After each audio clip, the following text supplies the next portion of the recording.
இந்த சேர்ச்சை விடைங்க. ஏனென்றா சேர்ச் இருந்த இடத்துல நல்லூர் இருந்தது.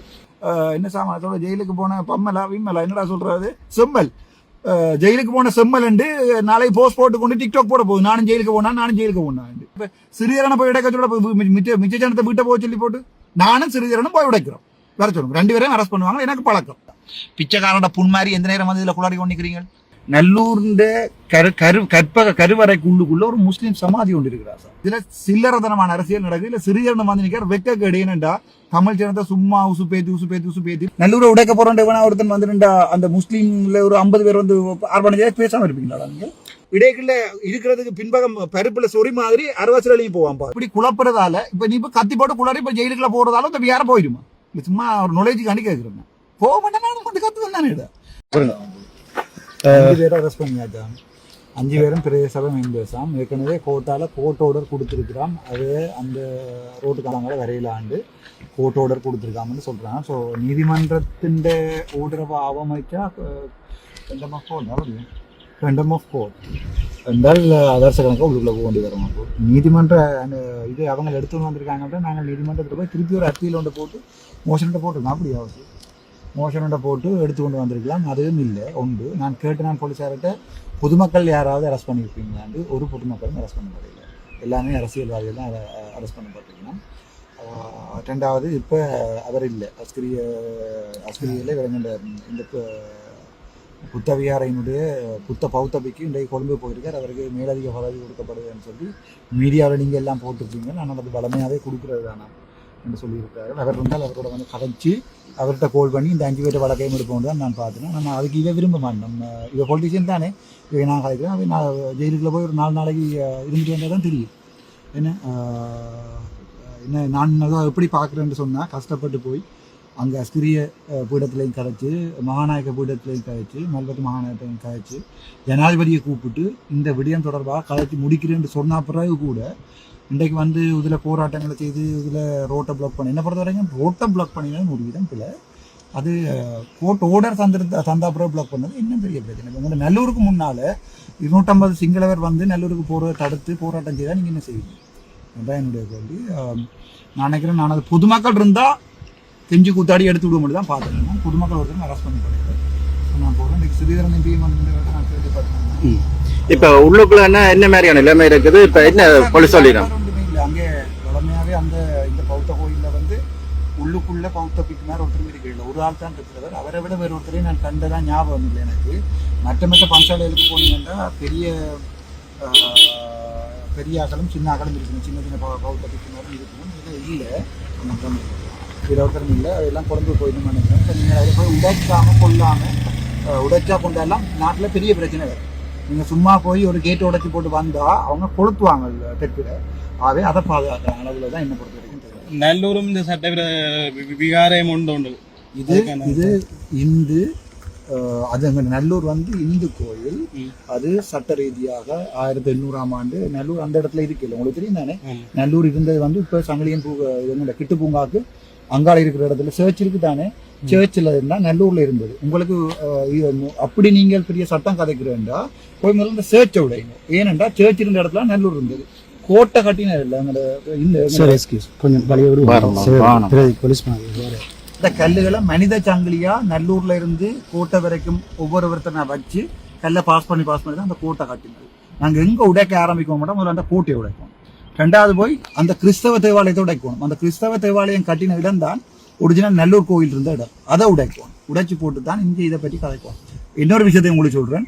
நல்லூர்ந்த கருவறைக்கு உள்ளுக்குள்ள ஒரு முஸ்லீம் சமாதி ஒன்று இருக்கிறார் சார் என்று சொல்றாங்க. நான் அதை மூடி கட்டியும் இருக்கிறேன். ஸோ அதையும் உடைக்க எல்லாம் வேணும். ஆகவே முக்குத்தனமாக கேட்கக்கூடாது. நல்லூர் மீது உண்டாண்டு இது ஒரு சட்ட ரீதி இல்லாத விகாரம் என்று நாங்கள் சொல்லி கொண்டு இருக்கிறோம். அது சட்ட ரீதி என்று நாங்கள் நினைச்சு கொண்டு இருக்கிறோம். அதுக்கு ஒரு பரிபாலன சபை இருக்கு. எல்லாமே இருக்கு. நல்லூரை உடைக்க போறோம் ஒருத்தன் வந்துட்டா அந்த முஸ்லீம்ல ஒரு 50 பேர் வந்து ஆர்வனையா பேசாம இருப்பீங்களா நீங்க? அண்ணா மற்ற இன்னொரு கேள்வி உண்டு. இப்போ இதில் வந்து தமிழ் பௌத்தர்கள் வந்து வழிபட்ட இடம் என்று சொல்லி ஒரு இடம் இருக்குது. இங்கே அந்த அவர்கள் வந்து ஒரு சிறிய புத்தரை வச்சு வழிபட்டிருக்கிறோம். இங்கேயும் தான் கந்தரோடையிலும் தான். இதுக்கு பக்கத்துல மாத்தாத கந்தரோட பௌத்த இடமே இல்லை. அது தமிழற்ற ஆதிகால தாலி இருக்கிற இடம். தாலி என்ன தெரியுமா? செத்தாக்களை உள்ளுக்குள்ள வச்சு மேல இதா கட்ட அதுக்கு மேல இவங்க ஒரு கூரோண்ட வச்சுட்டு பௌத்த விக்கண்ட போறாங்கடாப்பா இந்த வீடியோவோட சரிதானே அதை கொண்டு வந்து இதுக்குள்ள சேர்க்காத ஆராய்ச்சி செய்யவே இல்லை அதை இவங்க இப்ப பலாத்காரமா பிடிச்சு ஆமின்ற இதையும் போட்டு வச்சிருக்கிறாங்க அதுவும் பௌத்த இடம் அது ஒன்றும் தமிழ் கந்தரோடையில இப்படித்தானே இப்போ நாங்கள் கொழும்புல கொட்டாஞ்சேனியில போய் பார்த்தாலும் 4 தமிழர் இருக்கிறோம் அதுக்காண்டு கொழும்பு கொட்டாஞ்சேனை தமிழ் இந்துக்கள் வாழ்ந்த இடம் சொல்லல அது கொழும்பு ஆனா இப்ப நான் என்ன கேட்க வந்தேன்னா இப்ப இதுல வந்து அவர்களுக்கான பொதுவான ஒரு இடம் ஒன்று இருக்குது முதல வழிபாட்டு இடம் ஆனால் அதை மீறிதான் வழிபாட்ட இல்லையா இப்போ 1971ஆம் ஆண்டு 72ஆம் ஆண்டு ஒரு வயசு போன தமிழ் ஐயா ஒரு ஆள் இருந்த பௌத்த பிக்கு விகாரையை கட்டுக்கொண்டு தண்ட காணியை எழுதி விட்டு போயிருக்கேன் அந்த உறுதியை அந்த மனுஷன் வச்சிருக்கு அதுதான் அந்த 9 ஏக்கர் 9 பரப்பு அல்லது 12 பரப்பு காணி ஆனா அதுக்கு பதிலா இப்படி காடு வத்தி இருக்கேங்க இப்ப கொண்டு இந்த காணிக்கெல்லாம் காட்டிட்டோம் விஷயம் தெரியாம காணிக்கெல்லாம் காட்டிட்டோம் இப்ப அந்த 9 ஏக்கருங்கிட்ட தந்தானே ஆகணும் தந்தா வேண்டதுக்கு எங்கடாக்கள் ரெடி இல்லை மொத்தம் 18 குடும்பத்துல 4 குடும்பம் ஏற்கனவே வந்து தங்கட காணியில விடுவிக்க சொல்றது கோமெண்ட் சொல்லி கூட்டிட்டு போனது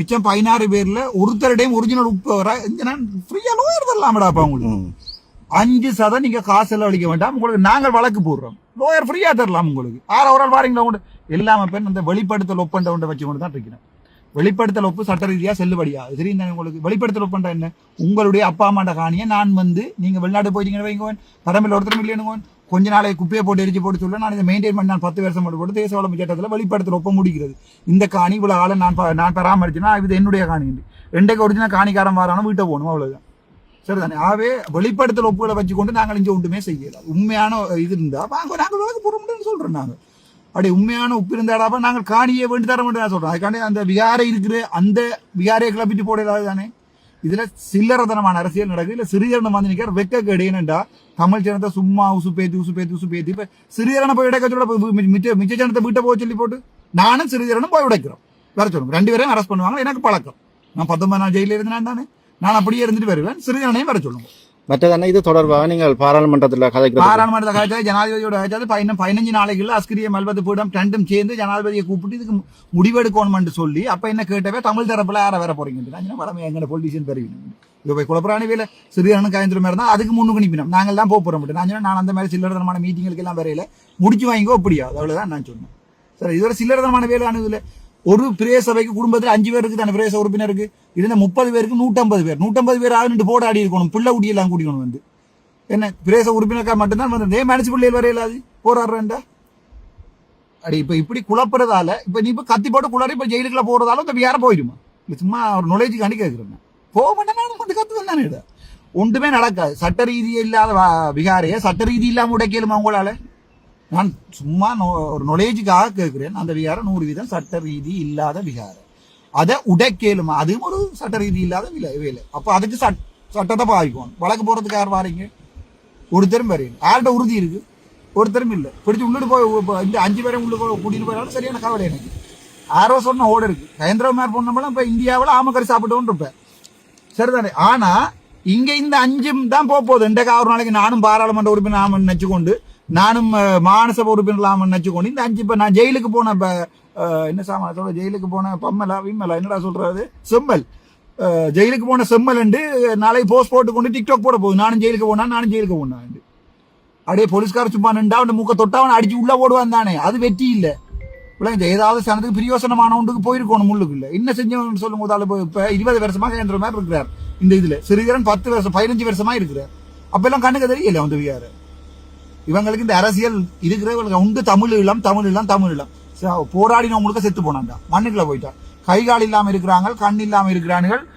சாப்பிட வடி இல்லாம இருக்கிறாங்க ஆனா இந்த பரதேசியல் தமிழ்ல வந்து அங்க நல்லூரடியில திலிவென்ற இடத்துக்கு யார் வாடகை எடுக்கிறதுக்கு அடிபாடு அதுக்கு பிறகு திருப்பி எங்கேயா இது ஒன்று நடத்துறேன்னு சொன்னால் அதுல யாரு கண்காட்சி வைக்கிறேன் அவ்வளவு கண்காட்சியும் அந்த இடமும் வாடகையும் தான் எங்கிட்ட தமிழ் இப்ப போய் சொல்லி கொண்டிருக்கிறார் தங்களுக்கு இந்தியா வந்து ஆமக்கறி தருமாமண்டு இந்தியா ஆமக்கறி தராது ராசா 87 தரான்றபடியா தான் எங்க நாக்கள் அடிச்சதுல தெரியும் இந்தியாட்ட திருப்பி இந்தியாட்ட நக்கிறதுல பிரயோசனம் இல்லை இங்க தையிட்டு விகாரம் இல்லாம போகுதுன்னு அடுத்த பொலிட்டிக்ஸ் ட்ரை பண்ணிக்காங்க 3ஆம் தேதி தையிட்டி விகாரவாதி ஒரு பாதுகாப்பு கோரி கேட்டிருக்கிறாரு அப்ப நான் ஏதாவது தெரியுமா எனக்கு தெரியும் 100% தெரியும் ஏனென்றால் இப்ப நான் இருக்கிற வீட்டுக்கு இப்ப இந்த காருக்கு சரிதான் இந்த காருக்கு யாராவது அரசியல்வாதியோ இல்லாட்டி யாராவது ஆள் கை வச்சா நான் என்ன செய்வேன் வாய் கலப்புவர் அதுல எந்த சந்தேகமும் இல்லை அது எந்த இருந்தாலும் யார் முடிஞ்சா கையை வச்சுப்பேன் வாய் கலப்புவர் அப்படா அவன் இருக்கிற இடத்துல நீங்கள் டெய்லி வந்து ஏதாவது செய்வீங்கன்ற பாயத்தில் இப்ப நாங்க போய் கொட்டாஞ்சனிலையோ கொழும்புலையோ வெள்ளவத்திலையோ இருக்கிறோம் ஒரு 30 சிங்களவனை நான் அடிக்க வலிக்கிறான். நான் எங்கே போவேன்? நான்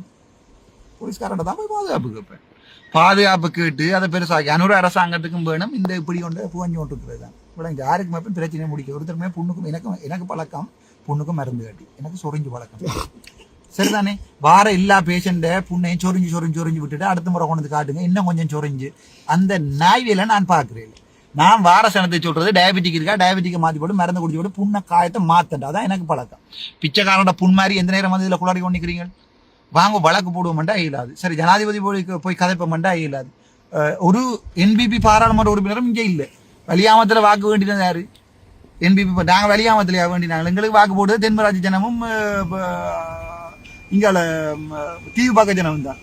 அப்போ ஒரு பாராளுமன்ற உறுப்பினரும் இல்லை. ஏன் வரையில கூப்பிடுங்க, உலங்குமரன், எங்கள்கிட்ட ரஜீவன் எல்லாரையும் கூப்பிடுங்க, கொஞ்சம் கதைப்போம். நான் வந்து நினைக்கிறேன் பயம் இல்லை. இப்போ போலீஸ் பாதுகாப்பும் இல்லை, ஒன்றும் இல்லை. அவன்கிட்ட போலீஸ் பாதுகாப்பு எடுத்து போடு சிறுகரன் ஐயா, அவன்கிட்ட எம்எஸ்டி பாதுகாப்பு எடுத்து போட்டு வந்து குளருக்கு வெக்கமா இல்லையாடா? வெக்கமா இல்லையா? போறாண்டா இப்படி போகணும் தம்பி, துணிஞ்சு. சரிதானே? சரி, நன்றி. கவலை என்னண்டா, எம்எஸ்டி பாதுகாப்பு எடுத்துக்கொண்டு ஸ்ரீதரன் இதுல வந்து குளறி கொண்டிருக்கிறேன். ஏன் இந்த நக்கல் வேலை? தானோட ஒழுங்கான உண்மையான தமிழரண்டா பேர் என்னது கேடாப்பா? நீ என்ன உண்ட சொந்தமா நீ உன்ன பாதுகாக்க தெரிஞ்சிருப்போம். சரிதானே? அதுக்கு பாக்கி இல்ல எம்எஸ்சி காரன் பாதுகாக்க இங்க வந்து குளறு வேறாம். என்ன அரசியலடா?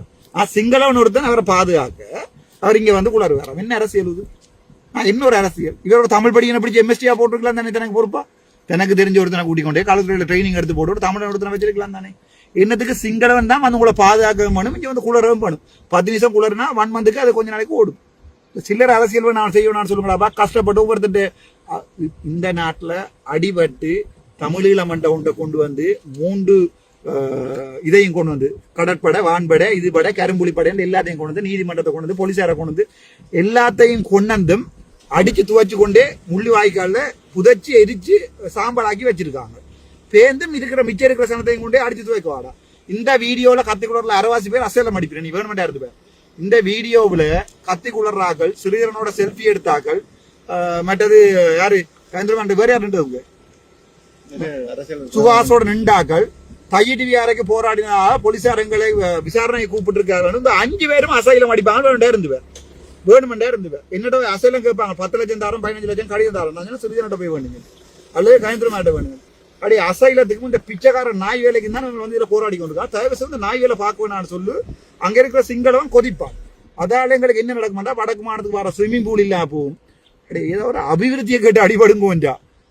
ஸ்விம்மிங் பூலை கொண்டு வா, கிரவுண்டை கொண்டு வா, ரோட்டை போடு, அதை ஏதாவது நுழைச்சிருக்கான்னு சொல்லு. சவா உழப்பி சிறுகிறன் இடைக்குள்ள இருக்கிறதுக்கு பின்பகம் பருப்புல சொறி மாதிரி 60 லட்சம் போவான் பாவி. இருந்து என்ன வந்திருக்கிறது, என்ன கிடக்குது, எவ்வளவு காசு யாழ்ப்பாணத்துக்கு வருது, அதை கதைக்க சொல்லணும். அதுல அரசியல் செய்ய சொல்லணும் சனியனுக்கு. வெக்கமா இல்லையா? என்ன பொறுத்தவரை சிறுகரனை பிடிச்சிட்டு ஹாஸ்பிட்டல் உள்ள போட்டிருக்கோம். ஒரு தானோட எம்எஸ்டி பாதுகாப்பு எடுத்து வச்சுக்கொண்டு, சரிதானே, தானோட சிங்களவனை பாதுகாப்பா வச்சுக்கொண்டு என்ன மண்ணாடி இதுல வந்துருந்து ஆணிய பிடியும் நிப்பான். கத்த வேண்டிய வெஹிக்கிள் ஏறி போற வேண்டியது. சரி, எனக்கு இதை பற்றி தெரியல. பட் நான் வந்து இதை அனுமதிக்க மாட்டேன். எனக்கு ஓட்டு இல்லாம போனாலும் பரவாயில்லை, ஓட்டு இருந்தாலுமே எனக்கு அது தேவையே இல்லை. என்னை பொறுத்த வரைக்கும் சும்மா இருக்கிற சனத்துக்கு சோத்து பாசலை கொண்டு வந்து அடிபட்டு உள்ள ஜெயிலுக்குள்ள போடலாது. அவங்க விளங்கி அந்த 5 பேர் தான் பிடிச்சிருக்காங்க. சும்மா சனத்தை பிடிக்கல. நான் அவட கேட்டேன், அதாவது சும்மா சனத்தை பிடிச்சிருந்தா சொல்லுங்க விடுங்க. இல்ல 5 பிரதேச உறுப்பினர்களை மட்டும்தானா பிடிச்சிருக்கிறோமா? சரியான வேலை தானே? உங்களுக்கு தேவையில்லாத ஆணியான வேலை தானே? இனி கோர்ட்டை ஃபேஸ் பண்றேன். நான் இப்போ கோர்ட்டுக்கு போறதுல பிரியோசனம் இல்லை, நான் போறேன். ஆனால் என்ன, நான் இப்பதான் அந்த வீடியோ பார்த்தேன். இப்பதான் நீங்க அப்டேட் பண்ணீங்க, நான் பார்த்தேன். நின்றபடியா நான் வந்தேன். நான் இப்படி சில்லறதனமான செய்திக்கெல்லாம் நான் சாவச்சேரியில் வந்து போராடின சனத்தையே ஒன்றும் வேண்டாம் திரும்பி நான் போறேன் போனால் நான் இல்லாட்டி அடிங்கடா ஹாஸ்பிட்டல் போஸ்டர் போட்டிருந்தாண்டே சனம் முழுக்க வந்து ஹாஸ்பிட்டல் உடைச்சிருக்கு. எத்தனை பேர் அரெஸ்ட் பண்ணிப்பாங்க, எத்தனை பேரை சுற்றுப்பானுங்க, எத்தனை பேருக்கு அம்மா அப்பா இல்லாம போயிருக்கும். எந்த ஒரு எம்எஸ் போஸ்ட்டுக்காண்டி நான் சொல்லவாடா சனத்துல போய் பொலிஸ்ல அடி வேண்ட சொல்லி சும்மா சில்லறதரமான அரசியல் வேணா சொல்லுவாங்க. அங்கே வந்து இந்த நாதாரியெல்லாம் சில்லறதரமான அரசியல் செய்தவன் சிறுகரன் தான் வந்து உள்ள வந்து போட்டு என்னோட கதைச்சேன்னு சொல்லி போய் சொன்னவன். அதெல்லாம் நான் இப்போ வந்து எம்பியா இருக்கிறேன். நாளைக்கு என்ன நடக்குமாண்டா, இந்த தையிட்டு வியாரோட வேற ஒருத்தர் எம்பியா போய் இவர் வீட்டை ஒப்புறேன். அவர்கிட்ட சொல்லுங்க பிரியோசனமா மண்டைகளை ஏற்ற மாதிரி ஏதோ எம்பி பிடி இடி எல்லாம் படிச்சிருக்கிறோம். அதுக்கேற்ற மாதிரி அரசியல் செய்வோம். இது போன்ற செய்திகளை தெரிந்து கொள்ள யாழ் டிவி நியூஸ் சேனலை சப்ஸ்கிரைப் செய்து அருகே இருக்கிற பெல் பட்டனையும் கிளிக் செய்து கொள்ளுங்க. மேலும் இது போன்ற செய்திகளை உடனுக்குடன் தெரிந்து கொள்ள யாழ்டிவி.com எனும் இணையதளத்தின் வாயிலாக எங்களோடு இணைத்துக் கொள்ளுங்கள்.